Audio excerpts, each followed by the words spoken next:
Salut tout le monde, j'espère que vous allez bien les amis. On est parti pour une nouvelle vidéo. On va démarrer avec la une du quotidien AS. La une est consacrée à Carlo Ancelotti et son avenir. Alors il est toujours question évidemment de l'intérêt de la sélection brésilienne. En tout cas, AS annonce Brasil puede esperar.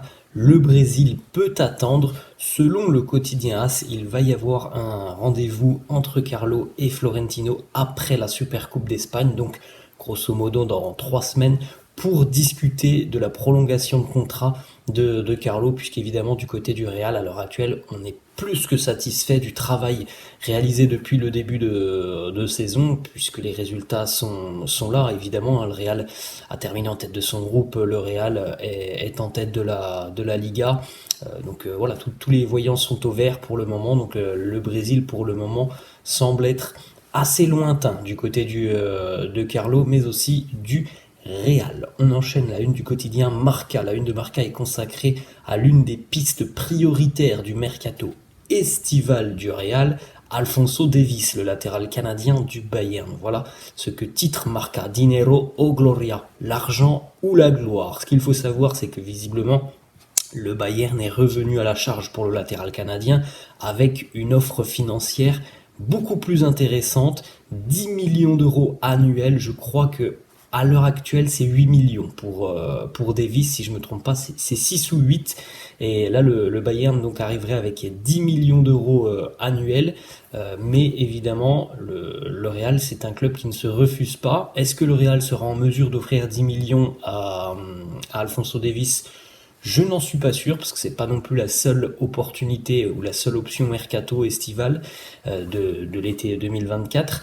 Donc voilà, ça sera le choix d'Alphonso Davies, continuer du côté du Bayern avec un salaire qui se rapproche de ses exigences, ou alors peut-être rejoindre le Real. On continue les amis avec des informations sur l'entraînement. La reprise était fixée aujourd'hui, elle a été décalée, ça sera demain vendredi 16h, reprise de l'entraînement. Une petite stat sur les meilleurs buteurs de l'année 2023 du côté du Real.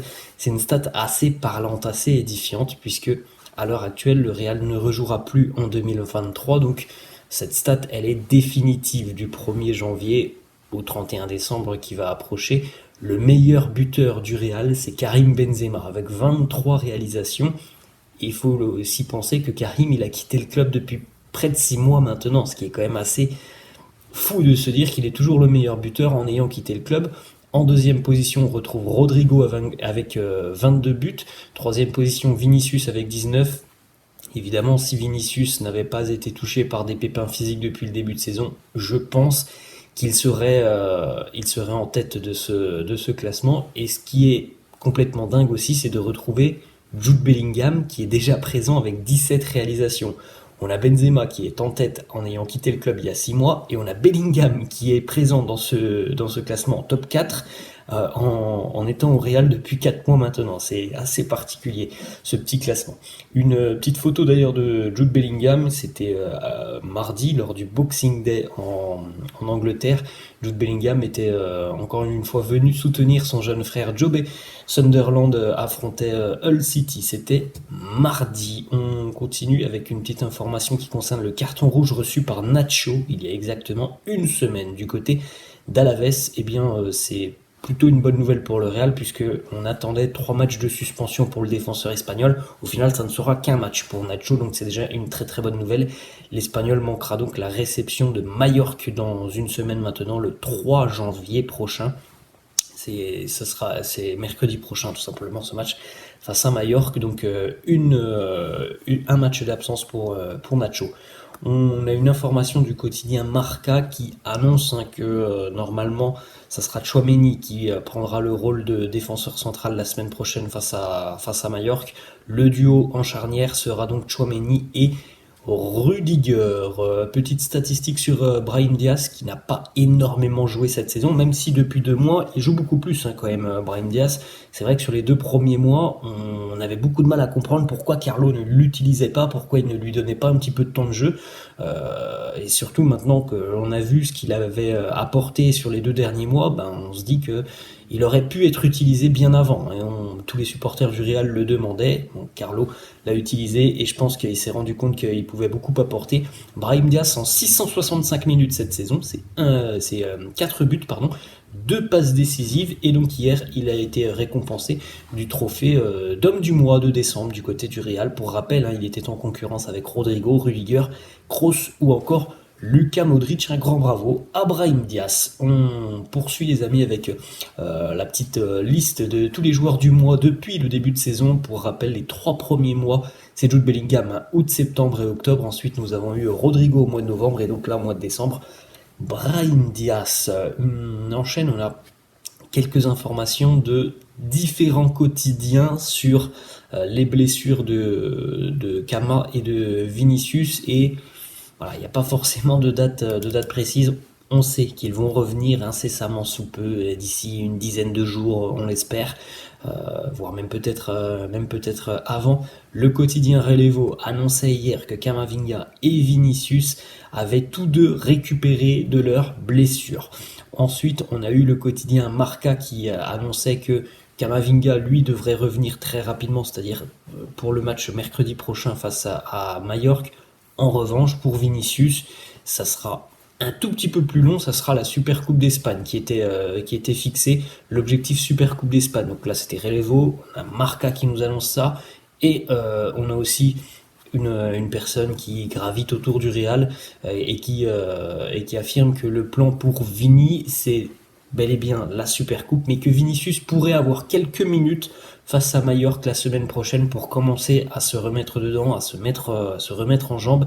Donc voilà, on verra la semaine prochaine face à Mallorca. En tout cas, là, on a presque plus de doute. Il va y avoir beaucoup de retours sur ce début de mois de janvier. Petite photo d'ailleurs de Vinicius qui a profité de ses derniers jours de vacances. Il était aux États-Unis. Il y a quelques jours, il est allé voir un match entre les Celtics de Boston et les Lakers de Los Angeles. Cette nuit, il était à Brooklyn pour assister à la rencontre entre les Nets de Brooklyn et les Bucks de Milwaukee, et notamment de Giannis Antetokounmpo. Et il y a eu un petit échange de maillots à la fin de cette rencontre. Giannis qui a dit à Vini, le joueur numéro 1 du Brésil, numéro 1 ici, numéro 1. Autre petit échange entre Giannis et Vinicius. Giannis qui lui dit, je t'apprécie énormément, merci pour être venu mon frère. Ensuite, on enchaîne les amis, 2 petites informations mercato. Edu Aguirre qui annonce que il va y avoir un nouvel échange entre Carlo et Florentino, une nouvelle réunion pour discuter du mercato hivernal et pour envisager une nouvelle fois les pistes qui pourraient permettre au Real de se renforcer. Évidemment, on parle de la défense. Du côté du quotidien de la Serre, on pense que le Real à l'heure actuelle est plus proche de signer un défenseur sous la forme d'un prêt que de ne pas réaliser de transfert sur ce mercato. C'est ce qui est évoqué depuis une quinzaine de jours, et maintenant, et depuis l'absence et la blessure de David Alaba, le Real regarde un petit peu ce qui se passe sur ce mercato, quelles sont les options disponibles. On en a parlé notamment hier, il y a 4 noms qui sont sortis, et il semblerait que l'option d'une arrivée sous la forme d'un prêt soit l'option privilégiée par les merengues. On verra ce qui se passera sur ce mois de janvier. On termine le quotidien Mundo Deportivo qui annonce que Sergio Arribas, qui fait vraiment de bonnes choses avec Almeria, dans une équipe qui a quand même beaucoup de difficultés, il a, je trouve, été assez intéressant sur cette première partie de saison. On s'en rappelle notamment, il avait marqué face au Real, Sergio Arribas. Mais il faut savoir que Leverkusen serait très intéressé par Sergio Arribas dès cet hiver. Xabi Alonso aimerait le voir arriver au club, pourquoi pas l'été prochain. Il y a un intérêt pour cet hiver.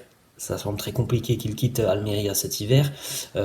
Évidemment, il y a beaucoup de difficultés du côté du club andalou, donc ça peut favoriser un départ, parce qu'il y a aussi des difficultés un petit peu financières du côté de Almeria. À voir s'il atterrit du côté de Leverkusen, à voir aussi ce que le Real pensera d'un départ de Sergio Arribas, si jamais départ il y a. Voilà les amis, la fin de cette vidéo, j'espère que ça vous a plu. N'hésitez pas comme d'hab à lâcher un petit pouce bleu, n'hésitez pas les amis à vous abonner à la chaîne, je vous laisse, je vous dis à la prochaine, ciao.